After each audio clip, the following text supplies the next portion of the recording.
Hello, welcome. It's a rainy day. I have woken up congested in the sinuses, so I have coffee. I have instant noodles. And I have am I overreacting to browse through. So let's be honest, it's not all bad. Although I probably sound just as bad as I've sounded for the last 3 weeks worth of videos. Winter is kicking my butt, let me tell you. Anyway, if that sounds like something you'd be interested in listening to today, then please do stick around and enjoy. And don't forget to like and subscribe, please. Thank you. I am sat here cradling these noodles like they are an infant child. They're so warm though, and it's so nice, and they smell all chickeny. I got them out of an advent calendar. This year I have a noodles calendar, and it's just full of instant noodles, and oh my goodness, I am in love. Anyway, enough about my ridiculous breakfast habit. Let's get into the post, shall we? So this one was posted to the subreddit by Lenors, and the title is, Am I Overreacting for Losing My Mind Over This Note That I Found in My Fiancé's Pocket? So a little bit of context. Me, 29F, and my fiancé, 30M, have been together for 3 years. Yesterday he was out with his friends and came home a bit late, and we argued about it too. Already I'm side-eyeing the OP a little bit, because I do not like those sorts of relationships where they have a go at each other for, being out and staying out with their friends for a night. Unless, of course, it's something that's happening every single day, and it's financially a problem and health-wise it's a bit of a drinking problem, then yes. But if it's once in a blue moon, let them have fun, my goodness. Tonight we went out with our friend group, and it was a bit cold, so he gave me his jacket. I went to the bathroom and found this note in his jacket pocket. I confronted him about it, and he said it was nothing. He told me that he found this note under his coffee cup the night before. Oh, so he wasn't even drinking with his friends? He was having coffee? Right. And didn't even call the number. And he said that I could check his call history if I didn't believe him. And I did. Yes, he didn't call the number, but why did he keep the note in his pocket? Am I overreacting for confronting him about this? So let's have a look at what this offending note says, and then I will give you my thoughts. So the note says, I normally don't do this, but you've been staring. And then I'm assuming that that's this other person's number that's on that note.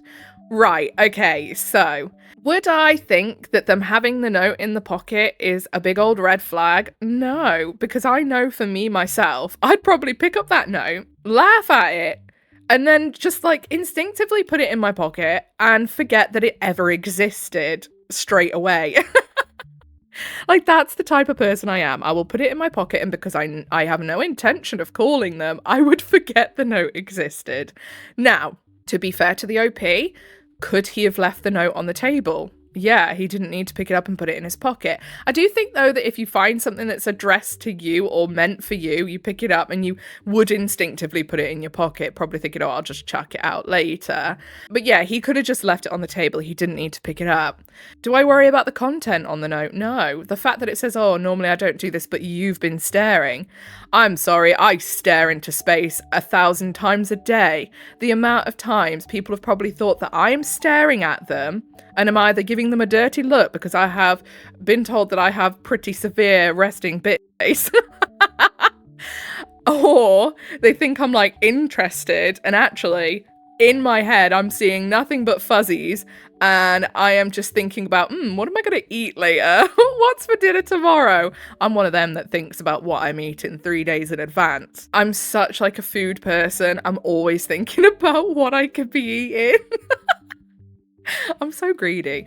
But yeah, I wouldn't be worried by this at all if it was me. However, there is an inclination there that there's a little bit of a controlling aspect to the OP. Maybe the OP is a little bit overbearing. So it could even be that this dude's put it in their pocket and thought, oh, I can't tell her about it because she's going to fly off the bloody handle, even though it was completely innocent. Honestly, I genuinely think that whether this is nefarious or not very much depends on the two people and their relationship dynamics. Because it could be that they've kept it for future reference, and it could also be that they've just had a bit of a brain fart, put it in their pocket, and forgot it existed, like a lot of us would, never with the intent to ever ring the person or message them. So yeah, I think if the partner's trustworthy, normally I really wouldn't pay too much mind to this, to be honest. So let's have a look, see what the comments say, shall we? A sentient railgun says, I'd tell my wife immediately when I got home if this happened to me, but my wife isn't going to start an argument if I got home a bit late. Precisely! I would definitely be a lot less likely to share this detail if we'd argued as soon as I got home. Something I meant to share as a funny detail of my night to share would seem like a trigger for another round of fighting instead. Precisely. And then the red Gandalf says, exactly. I'd put it in my pocket to throw away and then forget about it. And that is exactly what I was saying, because I know me and that is what I would do. Because I'd be like, I can't leave it on the table. It's got this person's personal phone number on it. And yeah, that's a them problem, but I'd feel bad leaving it on the table. So I'd be like, right, I'll put it in my pocket and then I'll chuck it away. I wouldn't tell OP because I'd be afraid to, and when they find it, I would say it doesn't mean anything because it doesn't, and then just try to move on with as little fighting as possible. And then Impressive Bit 4496 says, that would be such a tough situation to be in. I'd also probably forget about it and then be stuck in a bit of a bind if my partner found it. Anything you say at this point just sounds suspicious no matter what. That would suck. Honestly, and it takes me back to a relationship I was in, oh god, years ago. We're talking early 20s. Whereas if I even spoke to someone of the opposite sex, it'd be a massive, massive problem.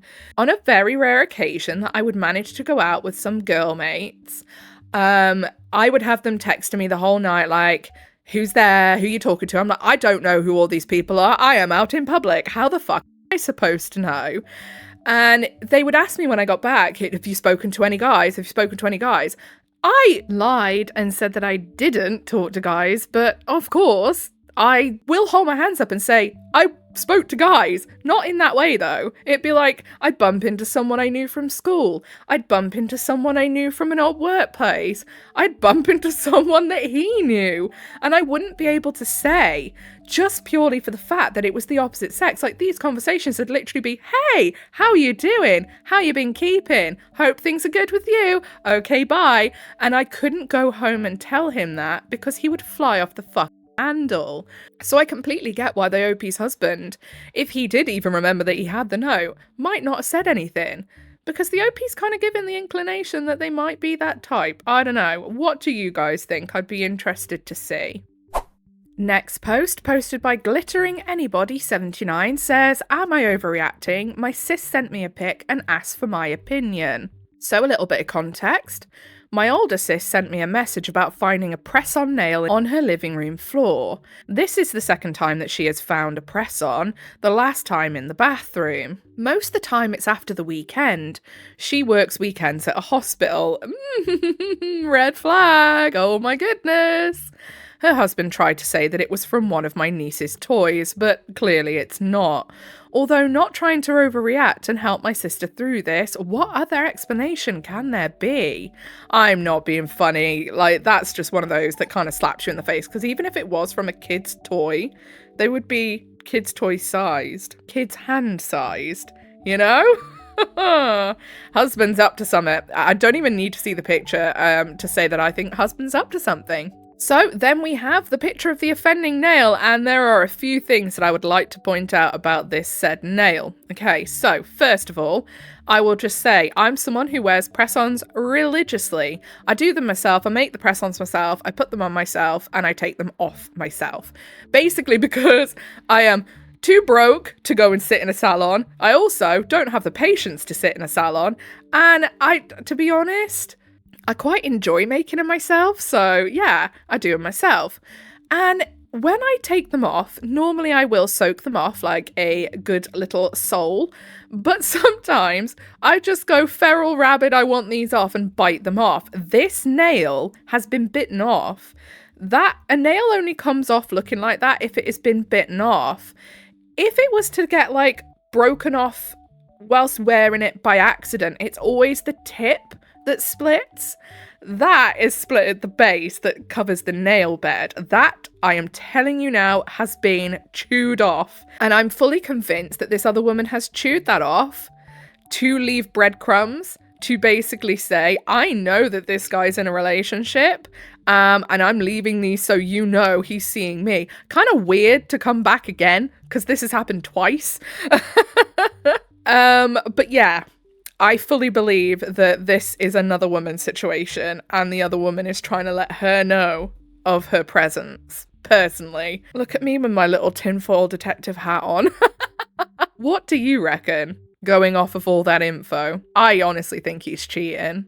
So let's have a look what the comments have to say then, shall we? Carney Kitten says, my press-ons only look like this when I terrorize my nails to get them off. Exactly.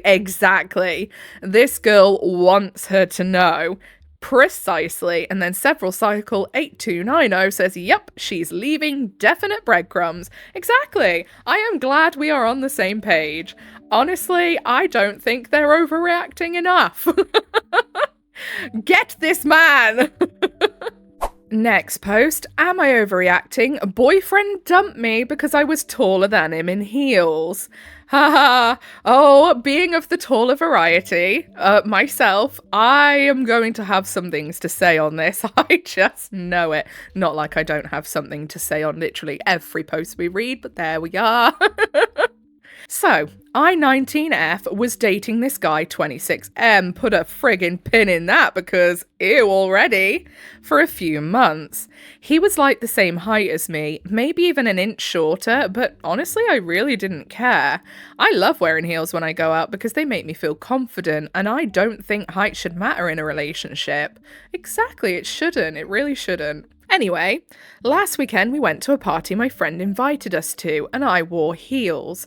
The whole night he was super quiet and moody and barely talked to me. On the way home, he straight up told me that he hates when I wear heels because it makes me taller than him and it emasculates him. I'm sorry, the fact that he feels emasculated by a woman being taller is what emasculates him. Fragile. He literally said it makes him feel like less of a man being with me. I laughed it off at first, awkwardly, but then he goes, I don't think this is going to work. I need someone more feminine. Huh? What? Being tall makes a woman not feminine? What a load of bollocks. Then he actually broke up with me over it. He dropped me home, didn't say goodbye or kiss me, and sped off as I was shutting the door. Like, he dumped me because I was taller than him in heels. Then he basically crashes out on me over text later on in the night. I don't have a lot of dating experience, so I don't know if this is normal or not, to be honest. It is not. I honestly don't know whether to be sad or just embarrassed I even dated him in the first place. Am I overreacting for thinking that's the most insecure, petty reason to end things? No, you are not, my love. Any bloke worth his salt would not care at all. Like, again, the thing that emasculates him is how fragile his little ego is, that he is, you know, threatened by a woman who's tall. It takes a manly man who is of the shorter variety to be able to handle a taller woman. You know, it takes someone who is very sure in themselves, very secure, very confident.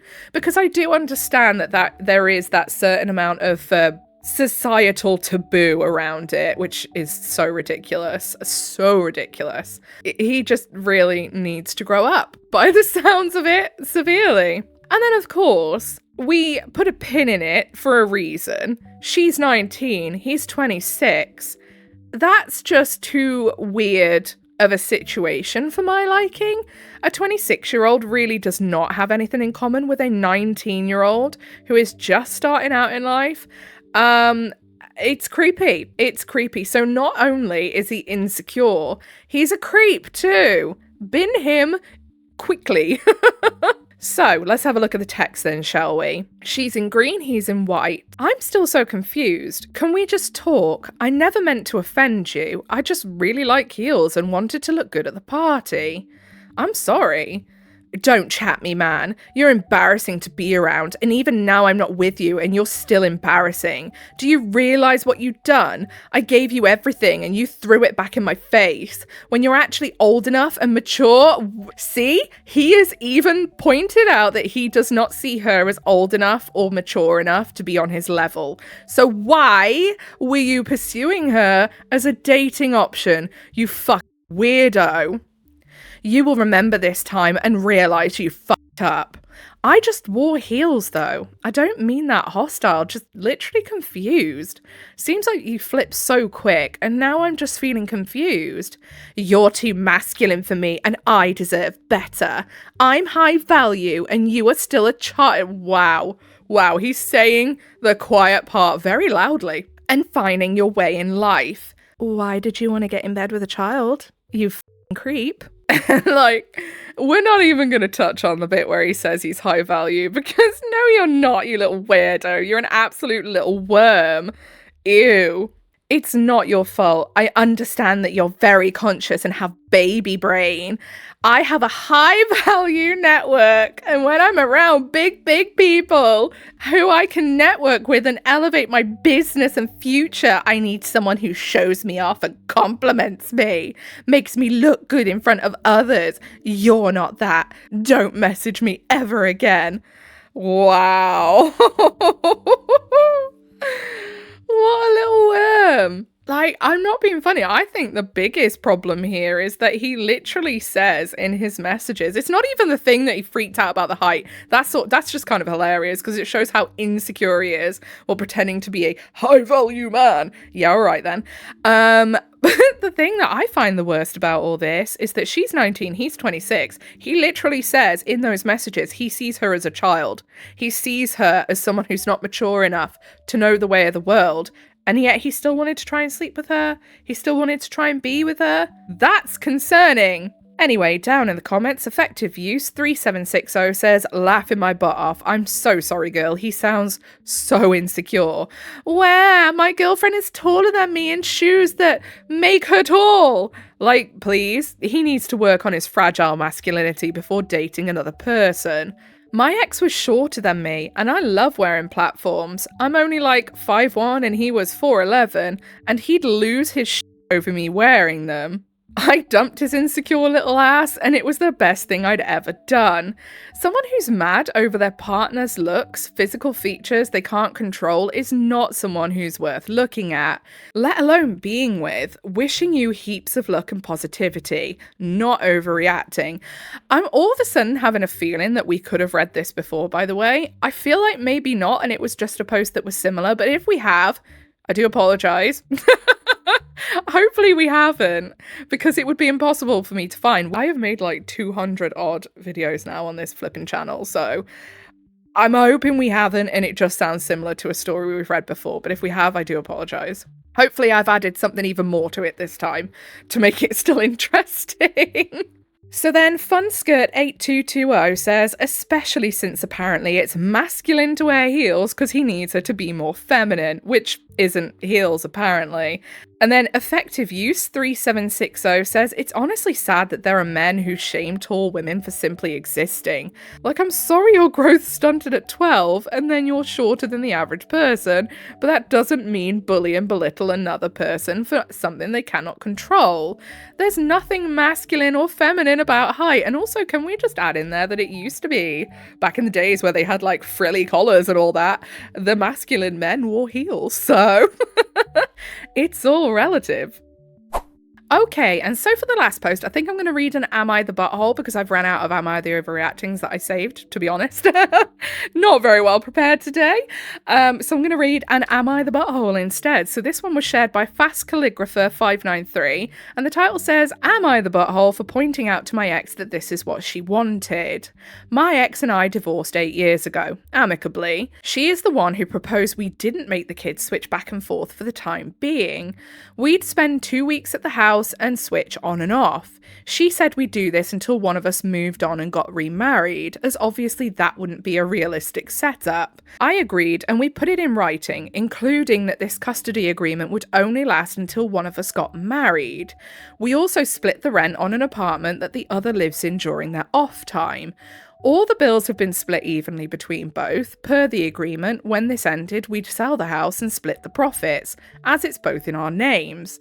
Our kids were 6 and 8 when this began. They're now 14 and 16. My goodness, so you've been doing this for 8 years. That's a long time. That is a long time. Now, don't get me wrong. It's not necessarily the worst setup because I suppose the kids don't have to leave their own bedrooms and stuff like that. It does seem like a very crazy idea to me, though. Like, I can't sit here and say that I don't think it's a good idea, though, because, I can see the pros and cons for it. But goodness me, that's a long time to be doing that. Like, that would make me feel like I'm not really moving on with my life. But yeah. Anyway, I have been with my now fiance for 3 years. We started living together at her place 2 years ago. My ex also started living with her boyfriend, so we gave up the apartment and would still switch off living in the house during our custody time. While our partners didn't live at the main house full time, they have gotten to know our kids and everyone gets along. The kids love my fiance and are excited for the wedding. My ex was happy for us until I spoke to her about putting the house on the market. Suddenly, she got weirded out and said that she didn't want to change the arrangement. It was easier for her and it was nice to have a break from her boyfriend every 2 weeks. I said I get that, but my fiance and I are getting a place that's both of ours. The kids are okay with this and are fine with having to switch houses at this point. Yeah, I mean, they're like full-on teenagers now. It's not like they're little kids that would get really unsettled by not being in their own rooms. Like, this has been going on a long time. I offered to my ex that she can buy me out, but she can't afford to do that. She kept saying that this isn't fair, and she didn't expect I'd ever move on. Wow, so she only made this agreement because she actually thought the OP would never find someone. Oh my goodness, that's a slap in the face, isn't it? I asked what if she married a boyfriend. She said she has no plans of remarrying and thought I wouldn't want to either. I just said, well, I am. We've started the process of selling the house and she keeps trying to get the kids against the idea, but the kids honestly don't care. They've loved getting to house hunt with me and my fiance. My eldest wants to help fiance decorate as they're close. The kids are also excited to spend more time with ex's boyfriend as they'll be living with him and their mum. He's a very nice guy and they like him. Recently, we got an offer on the house, and my ex was very emotional, which I understood. This was a home we purchased together and raised our children in. I'm emotional to let it go as well. But when we were discussing it, she told me that this is all my fault, that she had to sell her children's childhood home. I told her that she's the one who came up with this idea 8 years ago, and she's the one who put in the clause that we'd get rid of this house when one of us remarried. It's not my fault that she had some unspoken, unrealistic expectation. Yeah, and that's really rather manipulative as well, isn't it? That she only made this agreement because she genuinely thought she would never have to fulfill it. Like, that's quite manipulative. This set her off even more, and she started sobbing, telling me I'm a jerk for throwing this back in her face.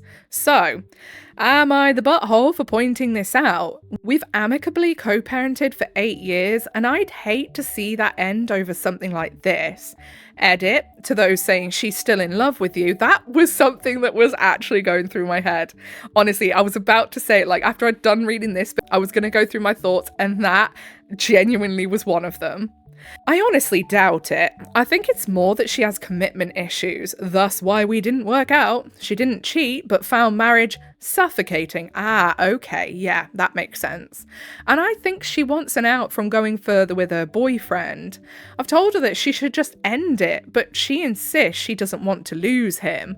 She tends to hold on. Again, what took us so long to divorce?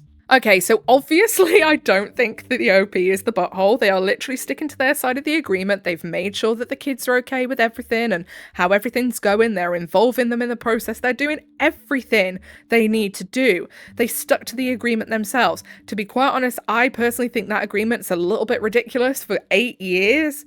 not moving on, but now it makes a lot of sense, because if the OP's ex-wife, sorry, like they've said, seems to have issues with hanging on to things, that seems to be the big driver here for why she's acting the way she is.